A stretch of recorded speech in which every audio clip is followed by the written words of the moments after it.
muchas gracias. Estamos cumpliendo 2 años. Hace realmente un año entregué yo mi archivo y les decía en esa oportunidad que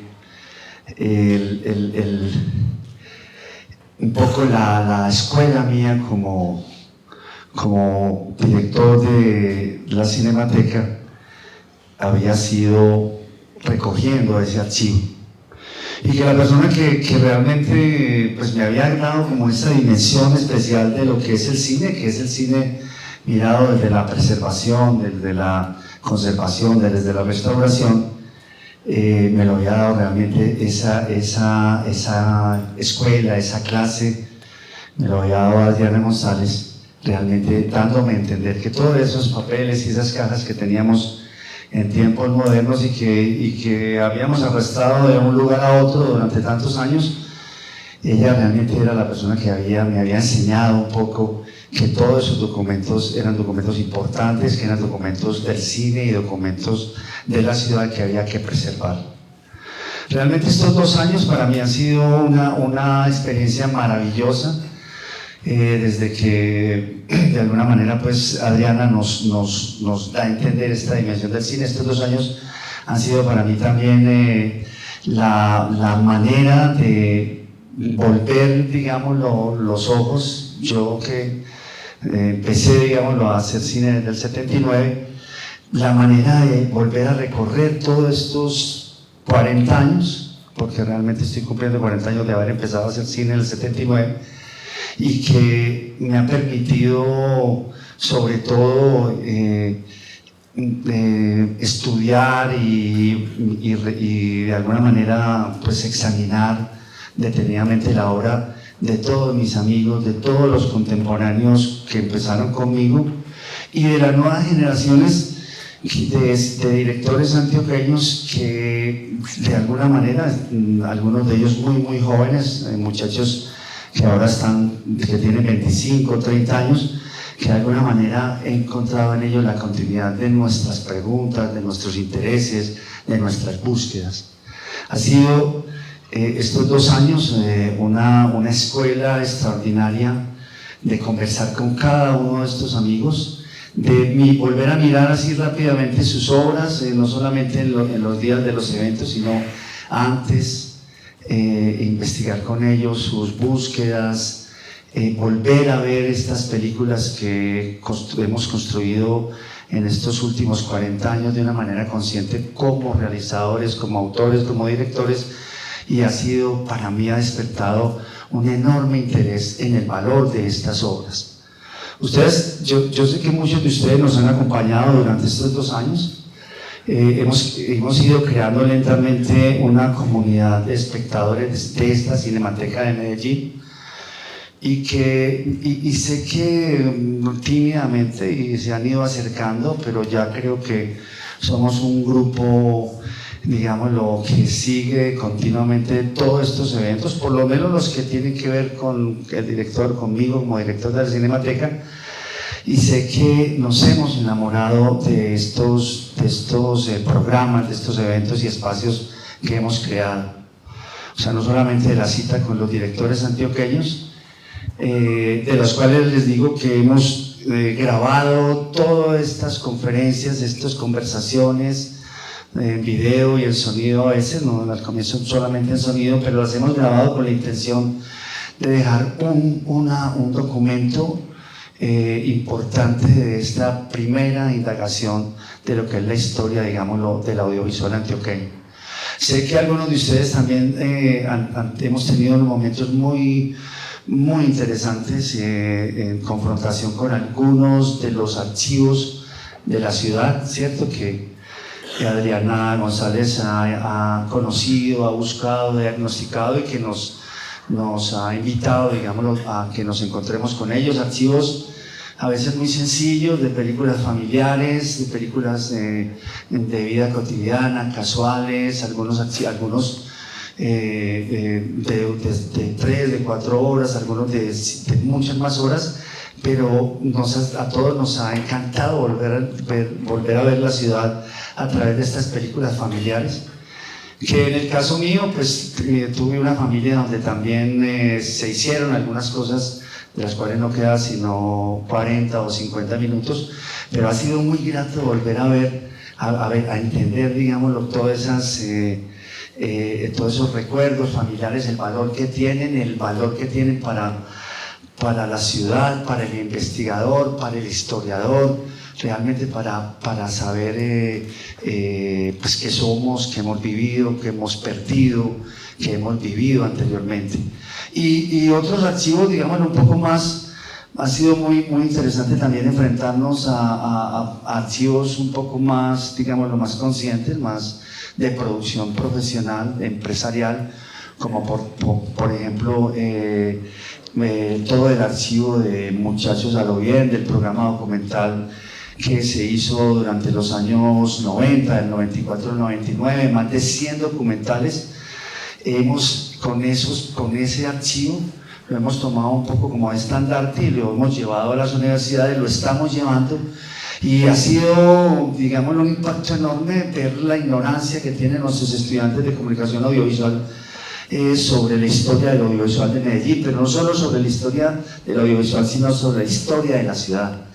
Nos hemos quedado un poco sorprendidos, hasta un poco, ¿qué te digo?, como asustados de esa ignorancia tan impresionante sobre esa desconexión que tienen las generaciones nuevas con algo que nosotros suponemos que debe saberse. Entonces eso nos ha dado, digámoslo, la fuerza de entender que la Cinemateca tiene una tarea enorme, principalmente con los estudiantes de comunicación audiovisual y con los estudiantes de las escuelas de cine, con todos esos programas que reúnen cientos de estudiantes, yo creo que miles de estudiantes que están preocupados por el cine. O sea, tenemos una labor importantísima de verdad de decirles a estos muchachos, meterlos a la historia de la ciudad, meterlos a la historia del audiovisual, y eso pues nos abre, digámoslo, unas perspectivas de trabajo maravillosas. Yo creo que la Cinemateca ha estado, pues la forma como se maneja, me parece a mí, como programa, como está en todos los equipamientos culturales, todos los lugares culturales de la ciudad, la forma como acompaña a las escuelas, a los programas repito, de comunicación audiovisual o de cine, la forma como los acompaña, y la forma como acompaña también a los distintos, digámoslo, corporaciones formativas, como acompaña a los festivales. Yo creo que todos saben de alguna manera que la Cinemateca es un gran aliado, que es una fuerza poderosa con la que ustedes pueden contar, una fuerza poderosa para organizar, para formar, para pensar, para mirar una cantidad de cosas. Y en ese sentido me siento realmente muy agradecido con todos los que me invitaron a estar aquí dirigiendo esta Cinemateca. Ustedes saben que yo he sido un trabajador independiente, realmente nunca había trabajado en forma, sino que por primera vez estoy en un lugar en donde me siento muy orgulloso, he aprendido muchísimo, también me he impregnado de ese espíritu del custodio del archivo audiovisual, ese custodio que encuentra uno en los barrios, en las corporaciones de barrio donde se reúnen y guardan documentos de la historia de cada barrio. He encontrado una forma de estar en la ciudad, y una forma, de alguna manera, de decirle al tiempo que pare, al tiempo no solamente del consumo, sino al tiempo de la vida, ¿cierto? Que el cine es un medio extraordinario de restitución de lo vivido, en donde las personas pasadas, lo que dijeron, se conserva restituido de una forma milagrosa. Entonces sí quiero, han sido unos años muy especiales. Quiero agradecerles a todos los que me invitaron a estar acá y a decirles que sigamos con este trabajo, y que imagínense que nos permite, digámoslo, esta Cinemateca tener hoy a un personaje maravilloso, a una directora, a una mujer, a una creadora del cine colombiano, con la que vamos a conversar y con la que yo sé que ustedes también de alguna manera quieren conversar. Muchas gracias a todos por estar acá. Gracias, Víctor.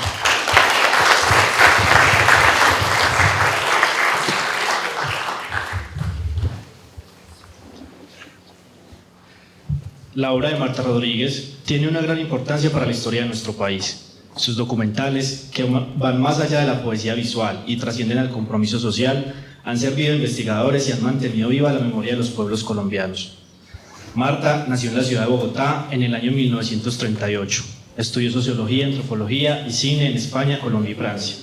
En 1965 conoció al fotógrafo Jorge Silva, con quien realizó la película Chircales, documental sobre una familia que elabora ladrillos de madera artesanal y en las peores condiciones de explotación laboral y social. Desde Chircales, Marta Rodríguez trabajó con Jorge Silva en todos sus documentales. En 1976 terminan la producción de Campesinos y realizan en 1980 La voz de los sobrevivientes, documental sobre líderes asesinados. En 1982 finalizan Nuestra voz de tierra, memoria y futuro, premiada en los festivales de cine de Cartagena, Huelva, Berlín y México. Otros de sus trabajos en cine son Nacer de nuevo en 1987, sobre una pareja de ancianos sobrevivientes de la tragedia de Armero. En 1989, Amor, mujeres y flores, acerca de las condiciones en que son explotadas las operarias de los cultivos de flores en la sabana de Bogotá. Profundiza los vínculos con las comunidades oprimidas, en especial las indígenas, a través de talleres y prácticas conjuntas. Estos talleres en video son auspiciados por la UNESCO. Participa de los desarrollos que en el mismo sentido se llevan a cabo en México, Bolivia y Brasil. Hace parte de la conmemoración de los 500 años de la conquista de América y realiza con el documentalista boliviano Iván Sanginés Memoria Viva en 1992.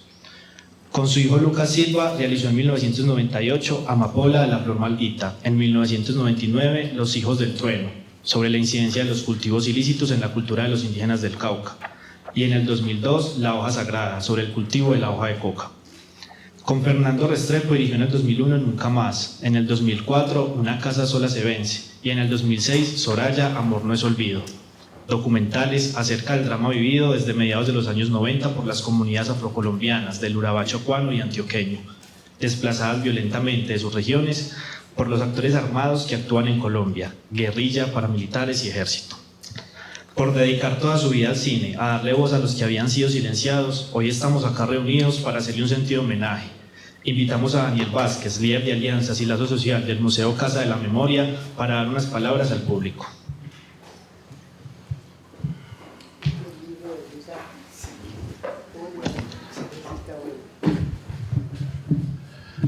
Hola, muy buenas tardes. Estamos muy complacidos, muy orgullosos de que nos acompañen en este espacio y que nos podamos compartir esta retrospectiva y este homenaje que le estamos haciendo a la maestra Marta Rodríguez. Que sea esta la oportunidad también para presentarles excusas por nuestra directora Catalina Sánchez, quien en este momento se encuentra en una conferencia internacional precisamente sobre archivo y memoria en Camboya, invitada por la red ICOM, y está presentando ya nuestra experiencia del Museo Casa de la Memoria. Entonces, como para no alargarnos mucho y pasar de una vez a disfrutar de la conversación con la maestra y con Víctor, queremos agradecerles por estar aquí presentes.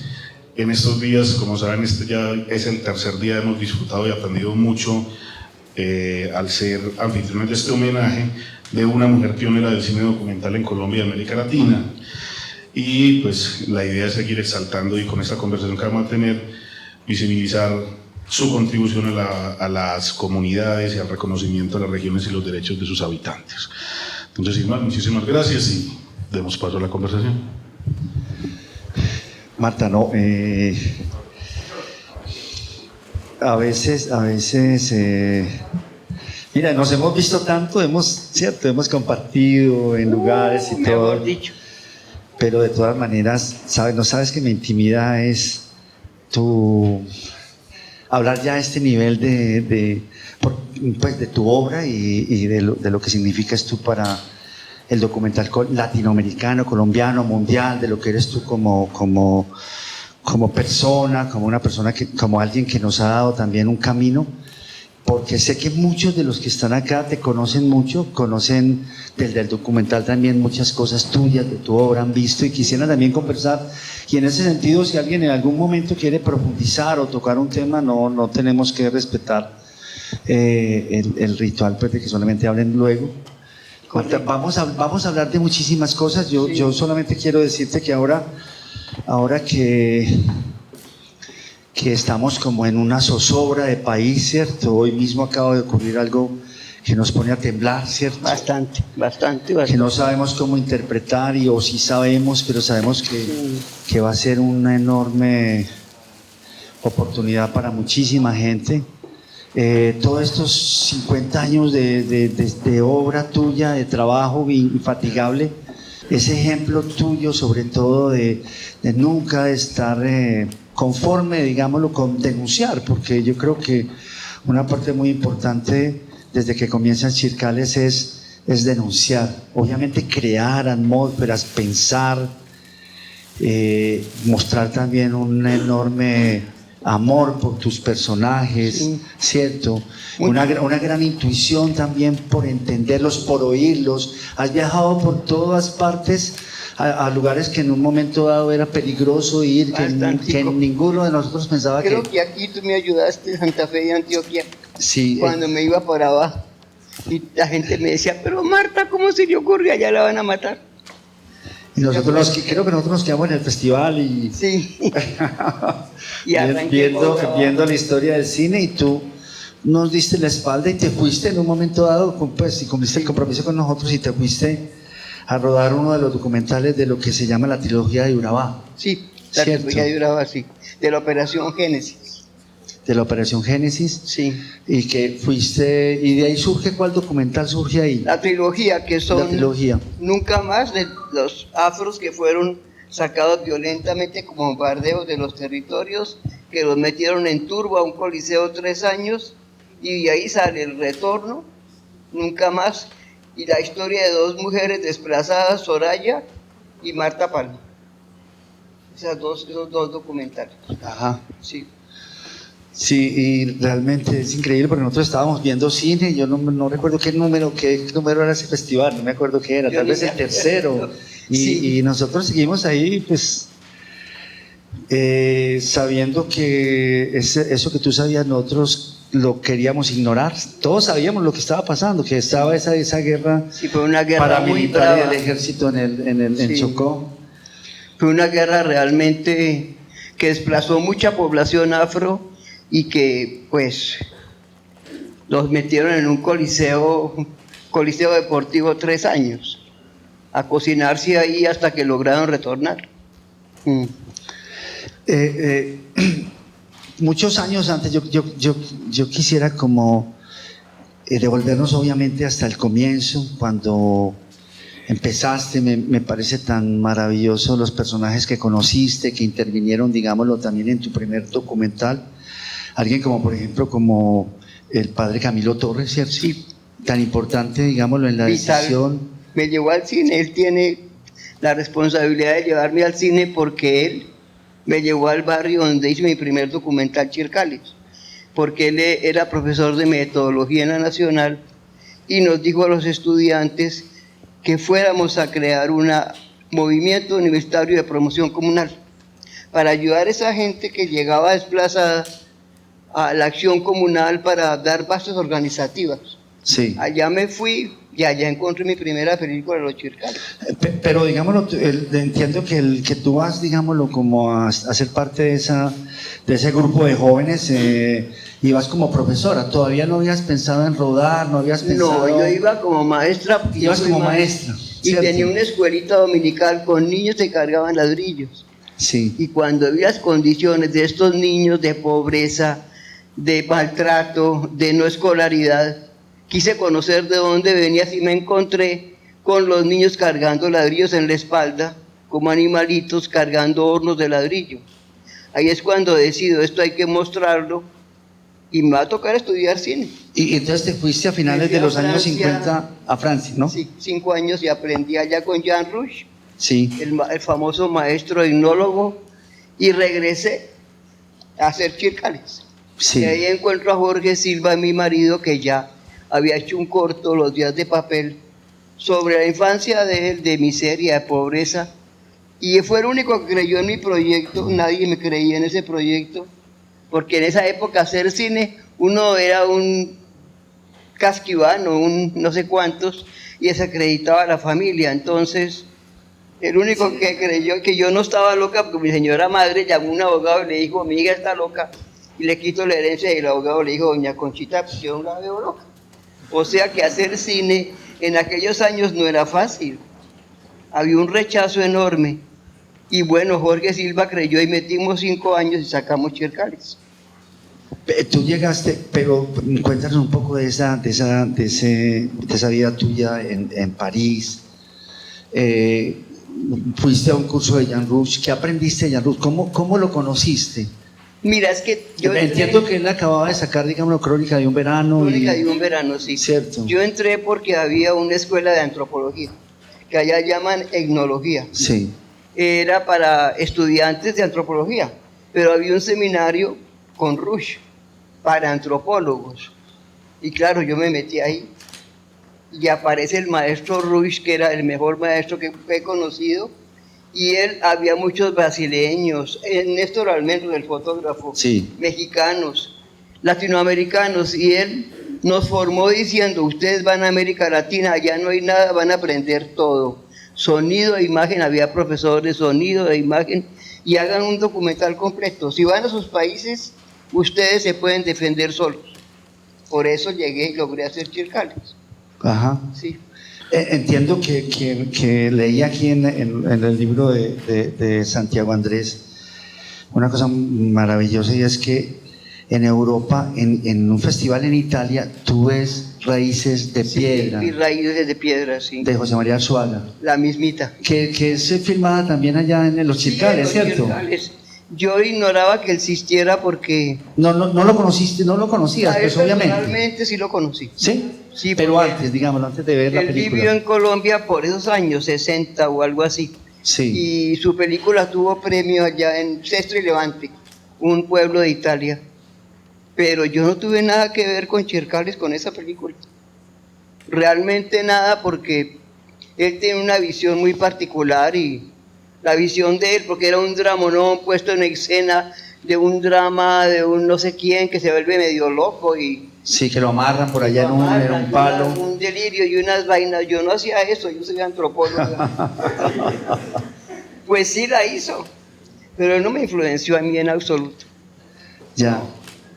Uno sabe, Marta, que detrás de cada documental tuyo, ¿cierto? Y vamos a hablar de Chircales, porque yo creo que todos amamos Chircales, la hemos visto y se nos hace inagotable verla, se nos hace una lección, es uno de los grandes momentos, pues obviamente, del documental colombiano, latinoamericano. Entremos a Chircales un poquito para que nos cuentes, sí, cómo, entiendo que conoces a Jorge Silva. Él ha hecho una película, como nos estás contando, una película que entiendo que se perdió, ¿cierto? No, Días de ahora papel.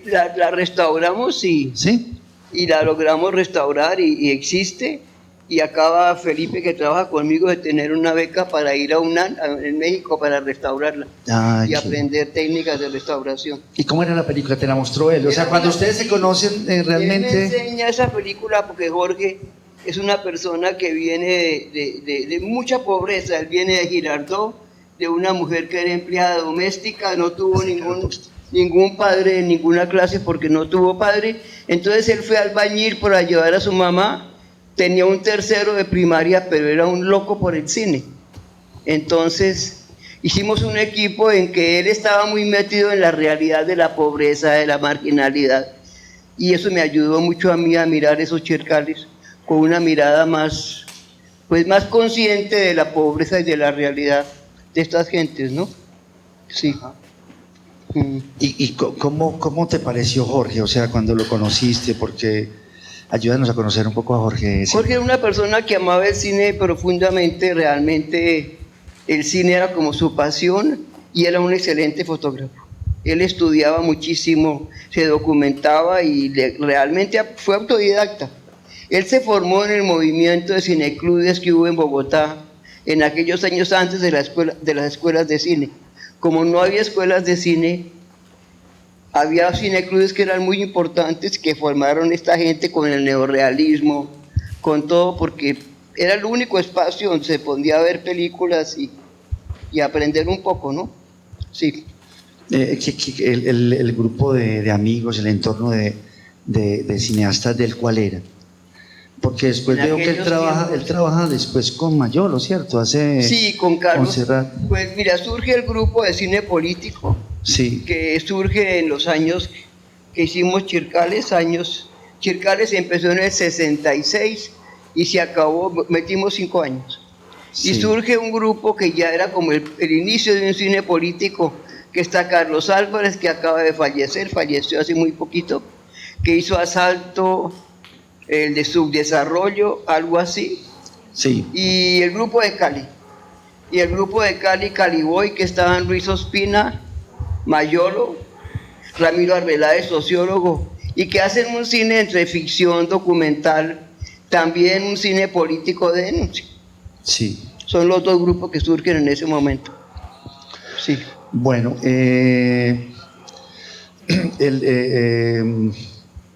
Jorge escribe también, Sí, también ¿cierto? él escribe crónicas. Sí, Y su gran sueño era hacer la violencia, que lo que fue por lo que trabajó muchos años. sí, Y con Arturo Alape, no sé si conociste a Arturo Alape, sí, claro. el cronista de la violencia, escribieron varios guiones, pero desgraciadamente Jorge falleció en el 87. Quería hacer una película sobre la Sí, él le violencia. interesaba mucho, porque Pero ficción, ¿o qué? ya quería pasarse a ficción. Sí. Porque él le tocó el 9 de abril y la violencia, y eso marcó mucho a la gente, y quería hacer esto, pero bueno, quedaron los guiones. Quedan guiones de eso todavía, ¿sí? Sí. Pero bueno, volvamos a Chircales. ¿Cómo fue el trabajo de ustedes dos? Mira, ¿Cómo se hace esa historia tan hermosa, tan dura al mismo tiempo? Sí. Yo empecé buscando una familia representativa y me fui por esas lomas allá de Tunjuelito a buscar la familia y encontré una familia Castañeda que era muy representativa porque era el papá, la mamá y como 12 hijos, y los niños eran la mano de obra barata. Entonces, mientras más hijos, más mano de obra, que los explotaban vilmente a los niños. Y esta familia fue la familia que me daba como la imagen de lo que pasaba allá. Allá era unos señores terratenientes que eran unos déspotas, explotadores inhumanos, que arrendaban a un arrendatario, y ese arrendatario, según los hornos que manejaba para coser el ladrillo, contrataba a las familias y pagaban a destajo. Y la gente era explotada completamente. Por hacer 1000 ladrillos se podían ganar 300.000 pesitos, y esos niños de 3, 4 añitos cargando ladrillos, eso era absolutamente inhumano y violando todos los derechos, porque bienestar familiar surge con el gobierno de Carlos Lleras, para que uno pueda denunciar que los niños eran violentados y explotados. Pero se veían los niños cargando ladrillos y enfermitos y a nadie le importaba. Entonces empezamos a filmar, pero no llevamos equipos así de entrada, sino mucho más adelante, cuando establecimos una amistad, una comunicación con ellos y que no los perjudicáramos, porque en esa hacienda para entrar había que pedir permiso y los terratenientes estaban encima vigilando, y al final de la película nos echaron a todos, a la familia, a nosotros, a todos. Porque si veían que preguntábamos, si no tienen prestaciones y no tienen seguridad social y no tienen, y la gente empezó a tomar conciencia, porque llegar 2 personas extrañas con unos equipos que para ellos eran pura magia, les cambió su percepción de la vida, les cambió todo, les abrió los ojos de la explotación y cambiaron por completo. Hoy nadie está en el barro, además el barro se acabó por esas lomas y ya los Chircales se acabaron. Ya eso no existe. ¿Ustedes trabajaron con sonido directo, no? No, yo le compré a un suizo que vino a entrevistar a Camilo una grabadora Uger, que no era sincrónica. No era sincrónica, No. sí. Felizmente, porque luego llegó el sincrónico, entonces todo el mundo usaba eso, y llegó el video y no le daban la prioridad a la imagen, sonido. porque la imagen en sí misma hablaba sola. como nos enseñó Jean Rouch. Lo primero es la imagen, y la imagen era tan violenta, tan fuerte, que no hacía falta llegar a hacer entrevistas, porque con solo verla ahí estaba esa barbarie de un mundo en que el niño era esclavo. ¿No es cierto? Y digámoslo, el no tener sonido directo le da un encanto al documental especialísimo. Sí, el sonido se siente muy trabajado, Sí. se siente un trabajo de Follis, pero con mucha tranquilidad, pues, muy natural. Sí, Y al mismo tiempo las voces están todo el tiempo yendo y viniendo y se meten todo lo que es maravilloso, que es la radio, la radionovela. ¿No es cierto? Sí, la vida cotidiana. La vida cotidiana. Era llegar allá, en esa época se usaban cámaras Boles que tenían rollitos de 2 minutos y medio, rollitos pequeños. Entonces, y esas cámaras tienen cuerda. Y como allá no había luz, allá no había agua, allá era completamente primitivo, entonces esas cámaras son muy buenas. Y con esa cámara filmamos el documental.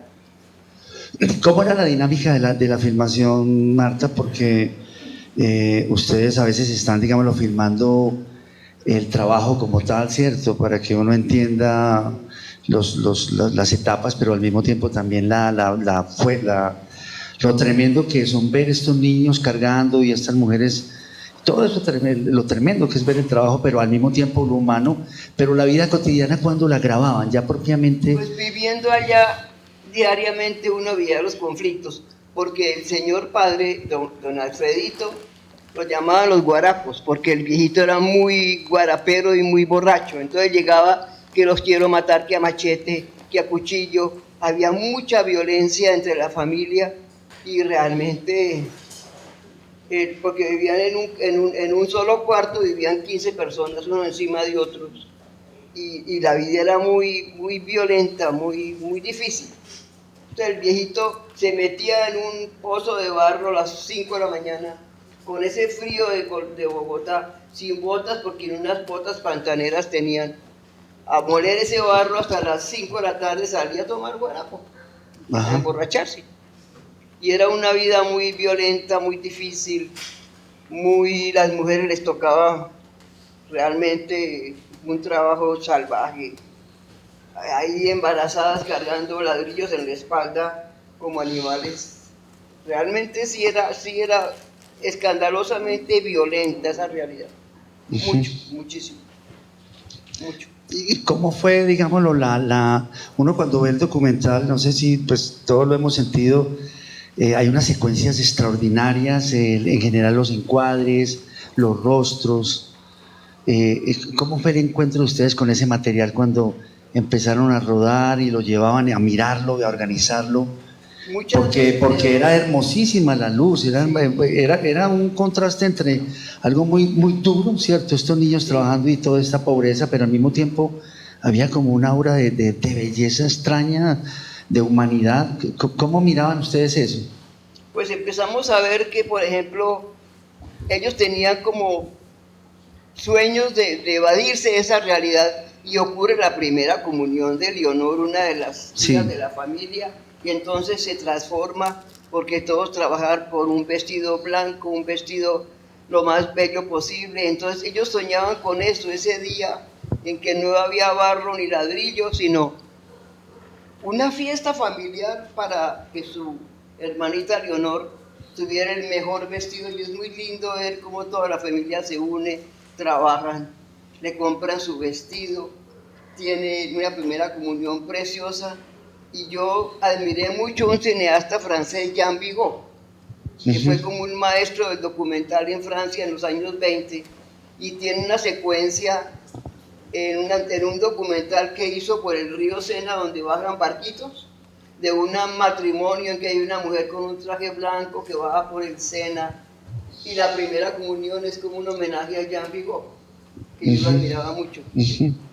De que había, en medio de ese dolor y ese sufrimiento y esa explotación, había momentos de soñar y de tener algo distinto al barro, ¿no es cierto? Sí. Que era lo cotidiano. Sí. Las entrevistas que hacían, digámoslo, sin ser sincrónicas, las hacías en otros momentos. Mira, eso lo hacías tú.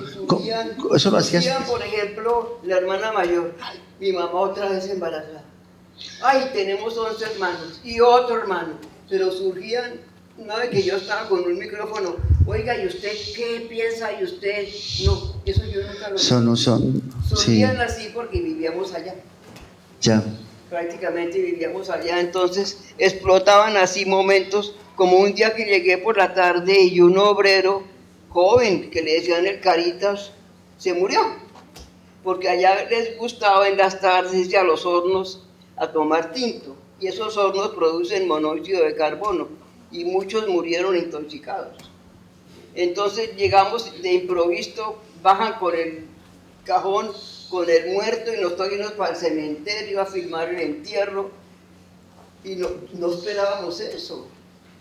Se murió el Caritas y Corra y se me acabó la película, entonces me quedó solo el audio, pero ahí se cubrió. Ahí hiciste una cantidad de quejas, de llantos, de reclamos, de histerias. Que perdían el padre súbitamente, quedaban los peladitos casi como decían, a pedir limón, porque era mucha la pobreza, ¿no es cierto? Eran campesinos que emigraron por pobreza, por la violencia, por todo lo que dejó la violencia de los 40, ¿no es cierto? Sí, ¿qué sientes ahora cuando ves ese relato? ¿Cómo lo ves? Pues me llega al alma porque compartir todo eso, y soy muy amiga de la familia hoy día ya no tiene nada que ver con el barro, ellos ya están organizados, sus hijos ya son estudiantes de bachillerato, ya no tienen 11 hijos ni 15, sino 3 o 4 o 1, cambió todo. Ajá. Todo cambió completamente. Y la película los lanza a ustedes, digámoslo, a ser reconocidos mundialmente, ¿cierto? Sí. Vamos a Alemania Oriental, al Festival de Leipzig, que era tan famoso. Era un festival importantísimo y nos ganamos todos los premios. Paloma de Oro, que era el premio más importante, Federación de la Crítica, luego se gana en Finlandia, en un festival en Alemania Occidental, Oberhausen tiene 3 premios, en México. Y la gente decía, es un clásico, y es un clásico, Virgen Santísima. Yo no esperaba hacer un clásico con mi primer documental, pero parece que sí. Y hoy día es considerado uno de los documentales más importantes en América Latina. Seguro. Y arrancamos haciendo el primer documental en Colombia. Sí, es de un dramatismo y de una belleza al mismo tiempo, y de una denuncia.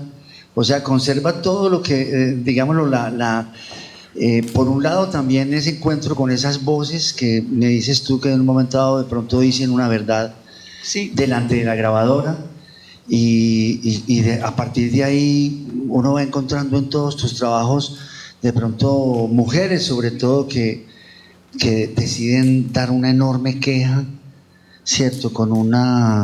Y al mismo tiempo un testimonio de resistencia. Esas voces empiezan a aparecer desde ahí mismo, ¿no? La hermana mayor Alcira es como la líder que logra, porque cuando nos fue muy bien con el documental y todos los premios, entonces logramos conseguir un terrenito para aquellos, un lote para hacer una casita, ya con servicios, con agua, con todo, porque jamás habían visto una llave donde saliera agua, nunca en su vida. Hicieron la casa que es como el corazón de ellos. Esa casa es para ellos la vida, porque ahí se han creado todos los nietos, todo el mundo. En esa casa que se logró construir. Sí.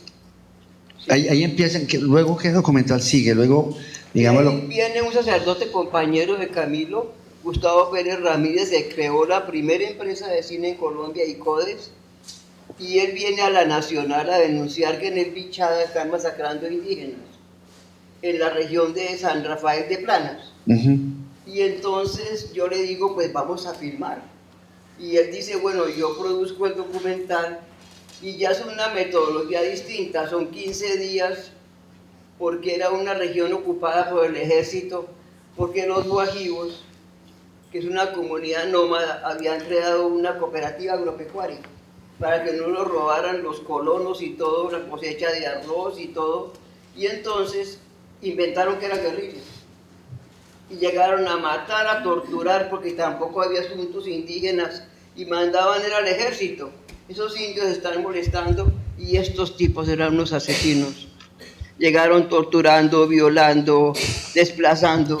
Entonces llegábamos a los asentamientos de los indígenas a tomar testimonio de torturas, de asesinatos, de violaciones, y el ejército estaba detrás de nosotros hasta que nos cogieron en un asentamiento y íbamos con un sacerdote que vivía con ellos y hablaba guajibo, y el padre González, y nos tocó salir corriendo del llano con unas familias que vinieron a mi casa a Bogotá porque había que traducirlo porque hablaban era guajibo.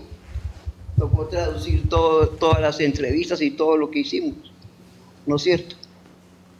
¿Y cómo fue recibido ese documental? Entiendo ese que documental creó fue un muy impacto importante porque por y un primera escándalo. vez se habló del problema de los pueblos indígenas, que en ese momento en los llanos decían, usted quiere hablar con racional o con irracional, y el indio era considerado irracional y además menor de edad, o sea que si los asesinaban no pasaba nada. Ahí hay una masacre anterior, la de los Cuivas, otra comunidad nómada que los llaneros, que son cultura completamente machista, los invitan a un sancocho, los matan a todos y queman los cadáveres, pero se escapan unos que van a Villavicencio y denuncian. Y yo estuve en el juicio de los Cubas en Villavicencio, donde el abogado, aquí no es delito matar indios, aquí pueden matar indios porque lo ha hecho el abuelo, el tatarabuelo y todo, y entonces absueltos. Y tocó ir a Ibagué, el juicio se trasladó a Ibagué y allá los condenaron para Gorgona. Es como la primera vez en que se habla del problema indígena en Colombia, que no se hablaba. Allá se practicaba la guajibiada, ir a cazar indios a caballo. Los cazaban como animalitos. Y eso era los llanos en aquel entonces. O sea que la experiencia de rodaje fue dura, brutal. Y correr y salir del llano a mil porque ya venían a quitarnos el material. Luego la película sale y la censuraron. Nos censuraron la radio, nos censuraron las entrevistas, nos censuraron todo porque no querían que se hablara del problema indígena. Y cuando les dimos una copia, porque siempre les damos una copia a las comunidades, se la quitó el ejército. Ya desapareció. Se quedaron con ella. Sí.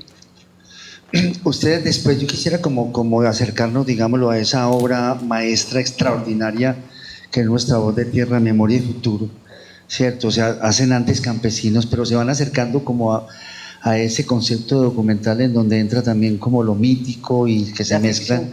Sí, la ficción. La ficción, sí. Y un poco una puesta en escena en donde lo mítico se mezcla, digámoslo, con la realidad y con la vida cotidiana, esas tres cosas, y van creando una obra extraordinaria que es Nuestra Voz de Tierra, Memoria y Futuro. ¿Cómo llegan a eso? ¿Cómo es esa elaboración? Pues se crea la primera organización indígena regional en el Cauca, CRI, Consejo Regional Indígena del Cauca, porque ya estaba en la situación de los pueblos indígenas. Era imposible con dos masacres, la de los Planas y la de los Cuivas. Entonces se crea esta organización y empiezan a recuperar tierras, se recuperan la primera recuperación. Cobaló es a la hacienda del arzobispo de Popayán, porque Popayán era tradicional con la iglesia, que era dueña de muchas tierras, y entonces seguimos ese proceso. Escuchamos un mito que cuenta un indígena que una vez había una huecada que tenían unas reses que se perdieron y entonces fueron a buscarlas, se las robó el diablo, que a la vez es terrateniente y es carabinero y que tiene un perro negro en la entrada de un corral de roca. Era todo el trauma de la conquista a través de los mitos. Sí. Entonces tenemos un grupo de Cali que estaba haciendo una obra de teatro, La Bala de Plata, y que era muy solidario con los indígenas, y Diego Vélez hace de actor, hace de diablo, y este gran artista Alcántara, creo que está, hace la máscara, que hace el diseño de la máscara, ¿no? que es precioso. Y Ricardo Duque me dice que él hizo la máscara. La parte de hacer la máscara en yeso y luego todo eso.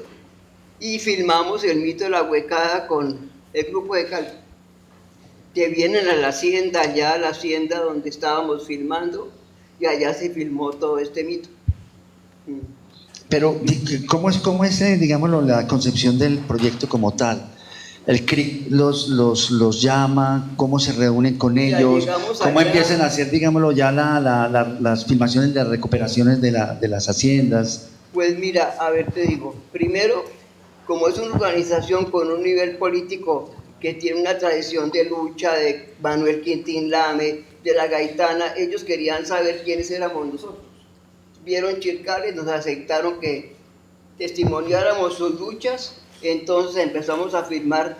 La primera recopilación fue en Coconuco, la hacienda del arzobispo de Cobaló, y ahí estuvimos con ellos filmando estas recuperaciones, y realmente nombraron asesores indígenas para que supervisaran lo que hacíamos. Y fue una transferencia de medios porque cuando llegamos allá ellos pagaban terraje. No sé si conozcan qué es terraje, que es pagar, son siervos de la tierra que tienen una chagrita en la hacienda del terrateniente y pueden tener ahí sus sembraditos, pero no les reconocen nada. Entonces no pagar terraje, recuperar la historia, la cultura, todo esto es un proceso que nos tomó 5 años. Seguir todo ese proceso, cómo recuperaban las haciendas, cómo se cualificaban políticamente, cómo pasaban de la sumisión a la organización. Y ya los indígenas venían a mi casa, yo tenía una moviola Steinbeck, donde editábamos y se quedaban en mi casa viendo cómo editábamos, cómo mostrábamos sus luchas. Fue, como te digo, una transferencia de medios. Hoy ellos están haciendo documentales muy buenos. Ajá. Sí. Que tú has estado dando Sí, talleres. yo di un taller cuando llegó el video. Sí. Porque empezaron a filmar, llegaron las cámaras VHS, pero les faltaba conocimiento técnico y la UNESCO me patrocinó un taller que dimos como para 50 indígenas, que hoy día tienen el tejido de comunicaciones, el CRIC, y hacen videos bastante buenos. Uh-huh. ¿Cómo era el trabajo de ustedes dos, Marta? El trabajo de Jorge y tuyo, no solamente, digámoslo, en el lugar pues ya de rodaje. También ahí me gustaría que nos contaras cómo era el grupo, digámoslo, por ejemplo, cuando hacen esos pasos de los alambrados y esas tomas que son tan hermosas, tan sencillas, pero de un valor estético y un valor también dramático tan hermoso. ¿Quiénes estaban ahí? ¿Estaba Jorge? Estaba Jorge, mi persona. ¿Quién más? Forero estaba con ustedes. Ignacio Jiménez. Era un muchacho que Jorge formó en manejar la nalga, sí, y hacer sonido. Yo lo conocí, lo conozco. Sí, claro. Que ahora está de profe en una escuela de cine. Y él hacía el sonido, entonces estábamos ese equipo y pues... Y asistente de cámara, ¿no? Solamente no, Jorge. Jorge hacía todo lo que era cámara y tal. Yo conseguí una cámara Atom, que era una cámara muy buena en Francia, una cámara que llamaban el gato porque se ponía aquí en el hombro y era una cámara silenciosa excelente. Entonces filmábamos todo, pero nos tocaban unas jornadas porque hice a caballo, a Puracé, por ahí en esas lomas a buscar el bendito diablo, y además con un invierno que llovía día y noche, sí era duro. Y en las haciendas pues la gente era muy pobre, solo tenían ganado porque son haciendas lecheras, no eran haciendas industriales, eran de la burguesía de Popayán. Entonces realmente la comida era que colgaban una olla en el garaje y hacían una mazamorra ahí con verduras y maíz y así, pero se aguantaba mucha hambre. Realmente jamás tuvieron ellos ocasión de comer carne o algo así, no, era mucha pobreza, mucha. ¿Y cómo hacían te pregunto, Jorge, yo veo que Jorge estaba emocionado, digámoslo, haciendo los planos, estaba, digámoslo, cuando estaba en esas cocinas y a través del humo veía los rostros, ¿cómo era esa Es que había muchos cuentos de noche en las cocinas, sí. Se contaban muchas historias del diablo, de apariciones, allá hay mucha magia, y en los Andes la presencia del diablo es muy constante. Entonces cada noche que nos quedábamos ahí en esas cocinas era un momento de contar historias, de contar mitos, ¿no es cierto? ¿Cómo iluminaban esas cocinas? Yo nunca vi que ilumináramos nada. Era con la candela que había. Sí, obviamente, Jorge no llevaba luces, nada, Luces, no era... yo no recuerdo nunca haber llevado luces. No, porque uno se pone a enfocar que pongo la luz, que pongo el trípode, que pongo no sé cuántos, altera la conducta y se vuelve muy acartonado o así. Vivíamos allá y convivíamos con ellos y entrábamos a recuperar la tierra con ellos y lo que pasara. Yo me acuerdo cuando fuimos a filmar unas recuperaciones en Sucre, porque el movimiento agrario se extendió por toda Colombia. Decían, en la hacienda hay policías disfrazados. Y uno entraba muerto de miedo que hay policías disfrazados, y allá con ese calor de Sucre me tocaba la grabadora que pesaba como 7 kilos, pero seguíamos todos esos movimientos sociales y... Te iba a preguntar, por ejemplo, cómo surge una secuencia tan hermosa que uno nunca se cansa de verla, que es la secuencia de los machetes, así que se están afilando en las piedras y que musicalmente toma un ritmo extraordinario. ¿Cómo surge? ¿Recuerdas cómo surge? Para el costeño, el campesino costeño tiene como su herramienta la rula, que llaman al machete. Y campesino costeño que tenga su cultura tiene esa herramienta que es la rula. Entonces ellos siempre la están afilando, y observábamos que empezaban así y empezaban todos y subía eso y fue una pista musical preciosa. O sea, se les presentó eso allí. Se presentó así y lo cogieron y lo iban a entrar cuadraron. a una recuperación, y cuando iban a entrar a una recuperación, como canta uno cuando hay una recuperación, afilo bien mi machete cuando de tierra es la toma, cantaban ellos. Hacen coplas de todo lo que hacían en recuperaciones, en todo, ¿no es cierto? Sí, aquí también se da también la aparición de esas mujeres que empiezan a ser una constante en tu obra, en todos los capítulos de tu obra, esa aparición de esas mujeres que no sabe uno de dónde salen, que son extraordinarias, valientes, que son la resistencia, pero que al mismo tiempo han sufrido enormemente, que son un momento de martirio, digámoslo, de la comunidad, y ellas lo dicen. Sí, mucho. ¿Cuál te gusta sobre todo de ese documental? Pues yo observaba que, por ejemplo, los indígenas, que tienen unas culturas más colectivas y menos machistas que los costeños, entraban todos, viejitos, niños, mujeres. En cambio, en la costa entraban menos mujeres. Menos mujeres se metían a recuperar tierras. Pero realmente, ¿cómo te digo? Es que era como compartir con ellos que mañana vamos a recuperar la hacienda de la viuda Barrios, que por allá hay policías disfrazados, que eso va a haber una balacera que no sé cuánto. Y uno diciendo, ay, hijo de madre, mañana nos toca entrar con esa gente. Y así nos tocaba, ¿no es cierto? Pues uno sí arriesgó mucho, porque allá cuando hay violencia y no les importa. Pero la época más dura sí fue cuando Urabá. Urabá sí fue muy duro, porque en Urabá, con la Operación Génesis, ya eran paramilitares, guerrilla, delincuencia común. Y allá el territorio, yo escribía crónicas, porque cuando hacíamos lo del Cauca, yo me quedaba en una hacienda viviendo un mes o más, nos quedábamos con Jorge. Allá cuando entré a la zona de Urabá con Fernando, nunca. Ya el territorio no era nuestro, era de todos esos factores de violencia, y podías entrar y filmar y había una masacre y tenías que salir.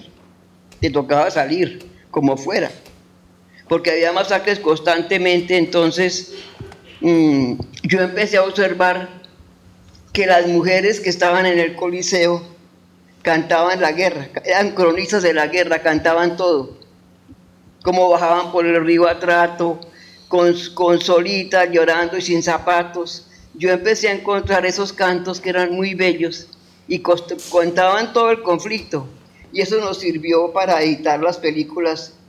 Y Jesús Abad Colorado, el fotógrafo, estaba allí en ese momento, ¿sí?, que ha sido un testigo de toda esta violencia, y él me cedió unas fotos, porque ya no podíamos quedarnos en el territorio, no era posible. O sea, esa segunda parte de tu trabajo realmente tiene una diferencia grande, y era que el conflicto había escalado, el conflicto era muchísimo. ya era un conflicto, digámoslo, evidente, notorio, Sí. era una guerra pues entre Ya ejércitos. era una guerra, ya no se podía. Sí, y en quedar- donde la gente, las comunidades eran martirizadas, ¿cierto? Tanto Sí. por los 3 ejércitos. Sí. Que eso fue. Pero Marta, yo te iba a preguntar una cosa, yo sé que todos queremos saber también, tú con Jorge, digámoslo, ese autor que son ustedes dos, hacen después una última, 2 películas, ¿cierto? Más. Amor, Mujeres y Que Flores. es Amor, Mujeres y Flores, que Y es una Armero. película hermosísima, pasan al color, Sí. ¿cierto? Y es también una película muy fuerte y Sí. llena de belleza y que dicen que probablemente Jorge se enfermó allí, o no sé si Por lo los dicen. conflictos que hubo con gente que intentó ayudarnos y que fueron una gente que no era ni honesta ni nada. Y no, y lo que pasa es que Jorge, veníamos del Cauca de muchos años, teníamos 2 niños pequeños y nunca estábamos. Entonces Jorge encontró que en la sabana había las máquinas de las flores Sí, y me dijo, hagamos una película en la sabana. Eso fue en el 84 que empezamos a filmar Amor, Mujeres y Flores. Y nos encontramos con esas mafias de la floricultura, había japoneses, argentinos, que ganaban millones con esa, pero las mujeres eran esclavas, tenían que soportar pesticidas, la docena sucia prohibida en todo el mundo. Entonces había abortos, había problemas de salud, muchas enfermedades nerviosas de los pesticidas. Y denunciamos todo eso y además una jovencita que había entrado a trabajar, Mariela, le dio leucemia y se murió. Entonces denunciar lo que pasaba y los señores mafiosos de las flores se vinieron contra mí a decirme que todo era mentira, que yo las obligaba a que actuaran. Bueno, me cayó todo el mundo encima y Jorge se enfermó y él murió en el 87, en enero. Y me tocó ir a Londres a acabar la película sola, que fue muy difícil. Ir a Londres a editar esa película. Allá la terminé y cuando volví, los señores de la industria de las flores querían barrer, que yo los había obligado, que eran mentiras, que las ponía a actuar, hasta que al final esa película terminó ganando y logramos una eficacia enorme para que controlaran el uso de pesticidas, les dieran uniformes humanos, porque les daban unos uniformes que no servían para nada. Fuimos a Alemania con obreras de flores, porque las iglesias alemanas financiaron que lleváramos mujeres a denunciar esas flores colombianas que estaban causando tantos problemas de salud en las mujeres, esclavizándolas, y cambiaron. Sí. digámoslo, a nivel de festivales también ganó premios, muchos Flores premios. ganó como 3, 4 premios, sí. Sí. Sí, es una película. ¿Cómo la ves ahora? A mí yo no Pues sé es si una ustedes la película- conocen, pero les sugiero que la vean, les recomiendo que la vean porque es muy, muy hermosa. Las mujeres que salen ahí, digamos, es muy dramático también, estas Sí. mujeres hablando, Sí. diciendo pues que están enfermas y luego las tomas de ellas embarazadas algunas, Hicieron mojadas una de huelga, pesticida, mojadas. hicieron una huelga, Hacen la huelga. duró como 3 meses, se tomaron la empresa, Sí. pero fracasaron porque no manejaban mercados ni manejaban exportaciones y fracasaron, Sí. pero se tomaron una empresa. Y toda esa parte, digámoslo, de cuando ellos se toman la empresa, que es como una utopía, ¿cierto? Hay un momento donde Sí. llegan los hijos, los niños, y hay como una fiesta comunitaria, es hermosísima, Sí, es ¿cierto? muy hermosa. Y después ya vuelve, ya retoman la empresa, ¿cierto? La policía. Y obviamente esa utopía pues se La sacaron. disipa de una. ¿sí? El sueño de manejar la empresa a ellas era muy difícil. No tenían dinero para todas esas carpas y todo que se había roto, y volver a crear esos invernaderos y mercados, y ya eso era muy pesado. Y les tocó desistir de tomarse la empresa. Sí. ¿Y qué pensaba Jorge? ¿Estaba contento con el resultado de ¿Quién? Jorge? No, porque no Él no la vio porque terminada, Jorge falleció, ¿no? Jorge falleció cuando me tocó arrancar para Londres a editarla sola. Entonces ya no.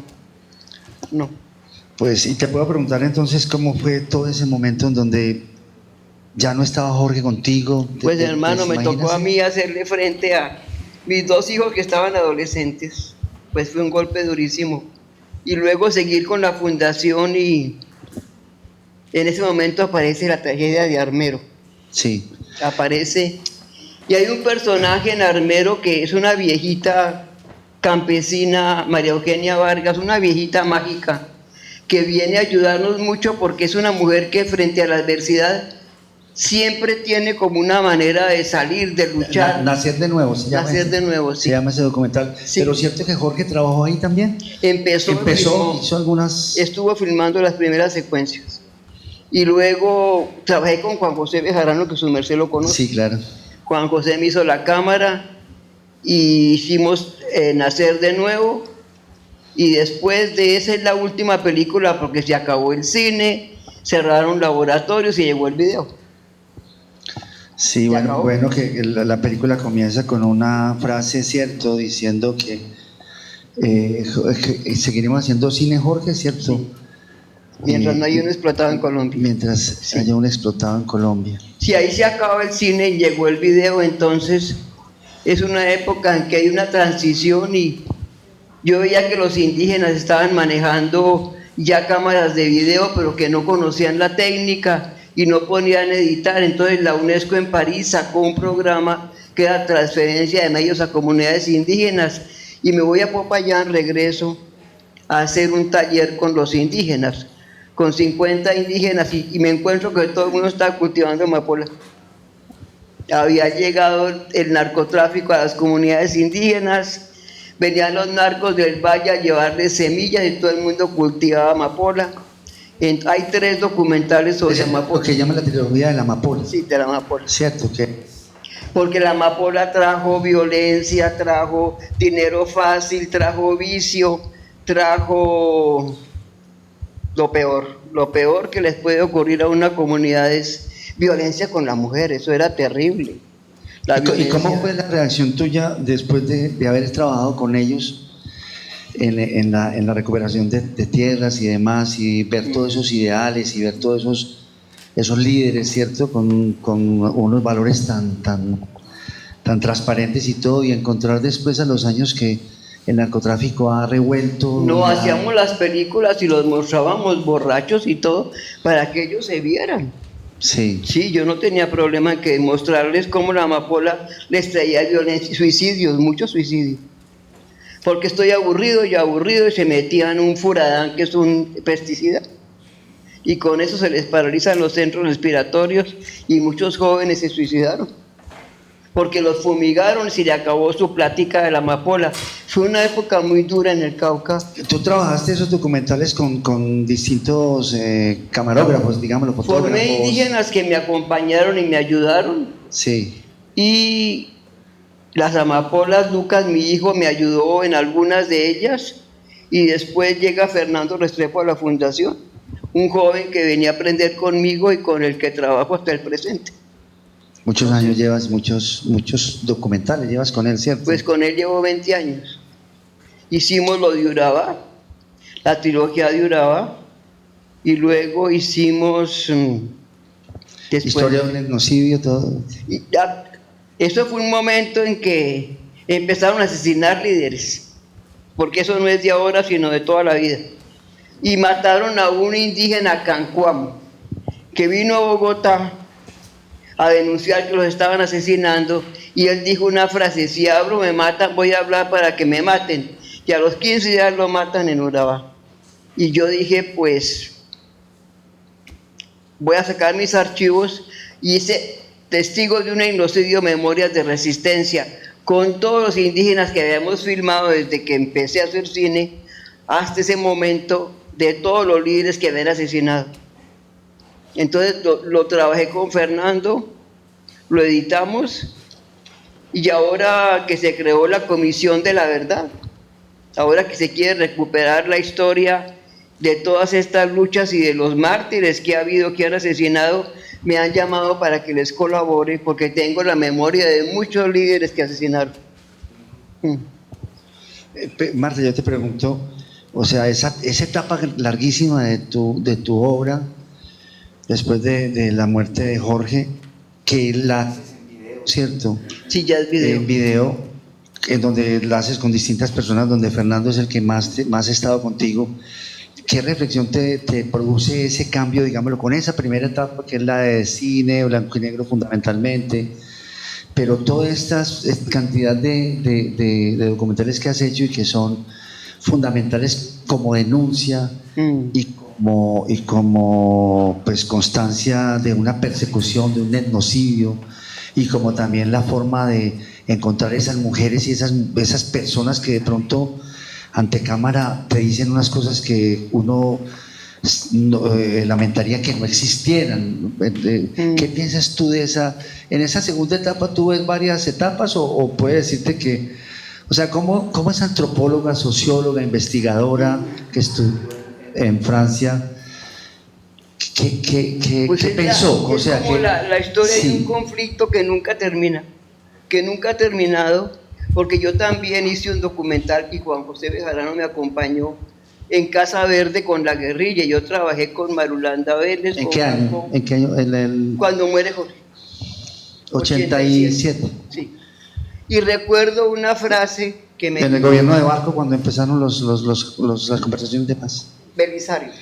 Cuando la paz de Belisario, que podíamos entrar a Casa Verde y no había combates. Sí. Entonces, empecé con los marquetarianos, los que fundaron las FARC, que eran Joselo, Marulanda, Guaracas. Bueno, y Joselo me dice una frase: siempre habrá Marquetalia, y hoy la volvieron a decir.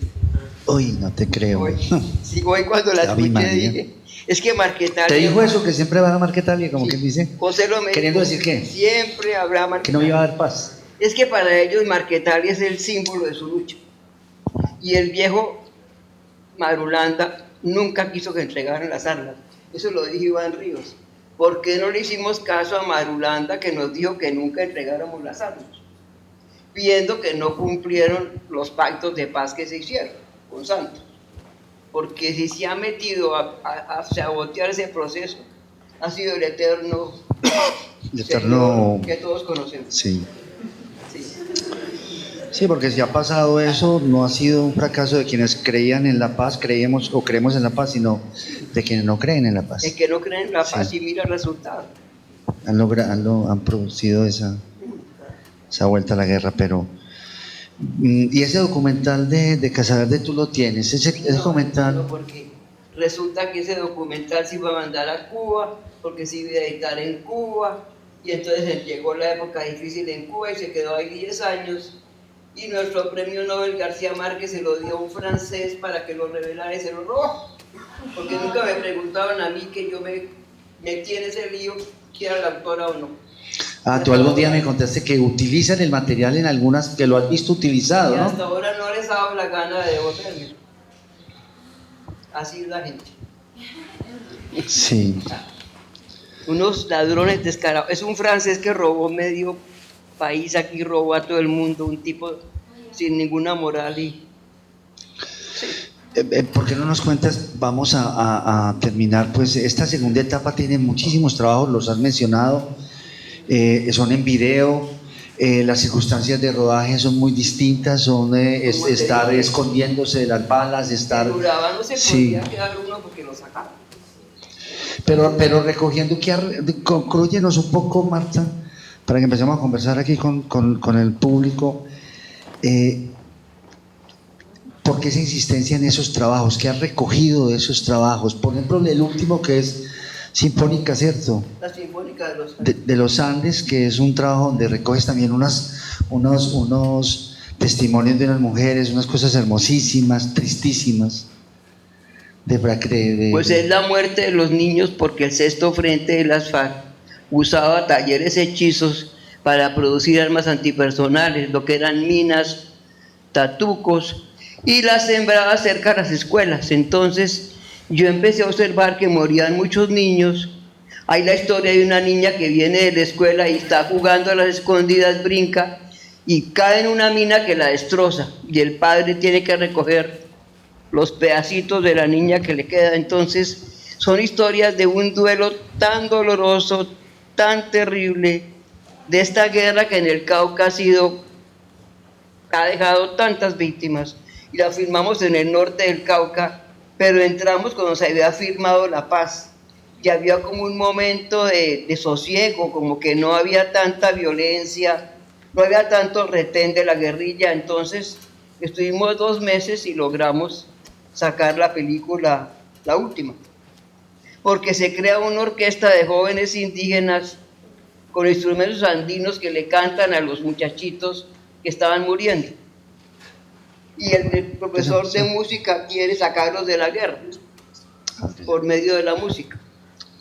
Es como meternos con los jóvenes, con el duelo, con lo que deja el conflicto. Bueno, vamos a proyectarla, pues se va a proyectar la película, entonces conversemos ya con aquí los amigos y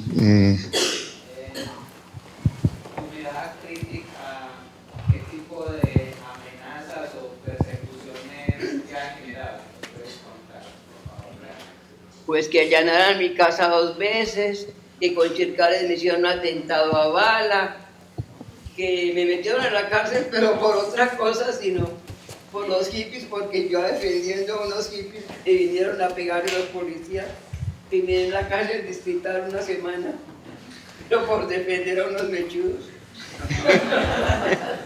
Sí, pues sí, toda clase de incidentes, sí, sí.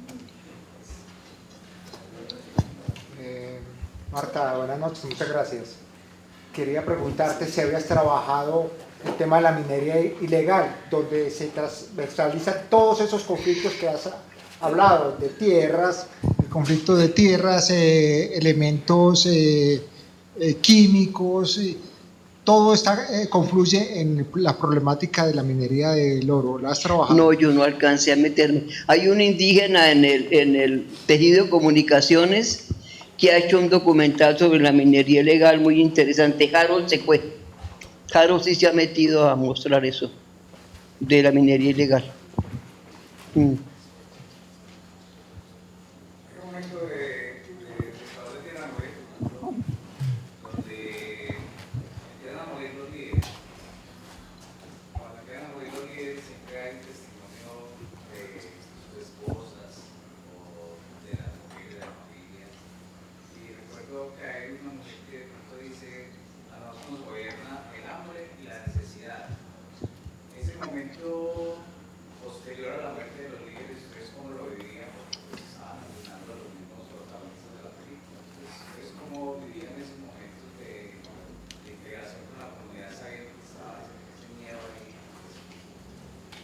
Pues fue durante el gobierno de Turbay que declararon al CRIC como robatierras y hubo una arremetida con torturas, asesinatos, vino Amnistía Internacional a tomar testimonios, hicimos como en homenaje a un indígena que fue un líder muy importante, Benjamín de Indicué, hicimos la voz de los sobrevivientes y luego me tocó otra masacre que fue la de Caloto, pero ya no la filmé yo, la filmaron 2 indígenas que ya manejaban equipos, Palechor y Manuel Sánchez. Y en el taller que editamos Memoria Viva sobre la masacre de Caloto, pero ya la filman ellos, los propios indígenas. Y ahora estamos coproduciendo con ellos porque cuando muere una niña por un explosivo, una niña de 11 años, los que filman todos son los indígenas. Pero como no tienen como equipos para editarlo, lo editamos nosotros y ya coproducimos sus documentales. Es admirable lo guapa que se presenta a los ojos nuestros una mujer como Marta Rodríguez, pues que empieza en el barro. De entrada, ¿cierto? Su primera experiencia no es arriba, digamos, pues, es decir, auscultando los misterios del cielo, sino abajo, ¿cierto? En el barro. Uno cómo no evocar con su trabajo que ha crecido como la hierba en los años 90, películas y documentales que tienes que traer, Víctor, por favor, a la Cinemateca, este trabajo que, pues, es decir, yo vi Chircales, por supuesto, pero todos estos trabajos que para la mayoría creo que no son desconocidos. Y la presencia viva que tiene ese trabajo es admirable, porque de lo que se trata con el arte y con la literatura es de sacudir en un país como el nuestro, por favor. Es decir, esas cosas como, es decir, no entremos en detalles. Yo lo que quiero es felicitar a Marta por lo guapa que es cierto, de entrar al barro, y cómo no evocar a Walt Whitman, cierto, que Walt Whitman, al final del Canto de mí mismo, él dice: me doy al barro para crecer en la hierba que amo. Si me necesitáis aún, búscame bajo la suela de tus zapatos. No, esto me parece que es admirable, porque es el mismo espíritu, el de Walt Whitman y el de Marta, y es trabajar con los menores, es decir, con los oprimidos, con las minorías. Trabajar con los negros y con los indios es una cosa muy rara de todas maneras, porque han sido minorías, etnias, poblaciones absolutamente desamparadas y despreciadas por las autoridades, por los amos en Colombia, desde Cristóbal Colón. No, o sea, que es que la impronta es dura, ¿cierto? Y cómo no evocar al doctor Quintino, ¿cierto? Por favor, al doctor Quintino, Manuel Quintín Lame, ¿cierto? Ese hombre grande, con una cabellera tan larga como su bordón, ¿no? Que toda su vida, y vivió 82 años, se la pasó en los juzgados, peleando por las tierras de los indios, diciendo: pero ¿qué pasó aquí, hombre? Pero si nosotros vivíamos aquí, ¿cómo es posible?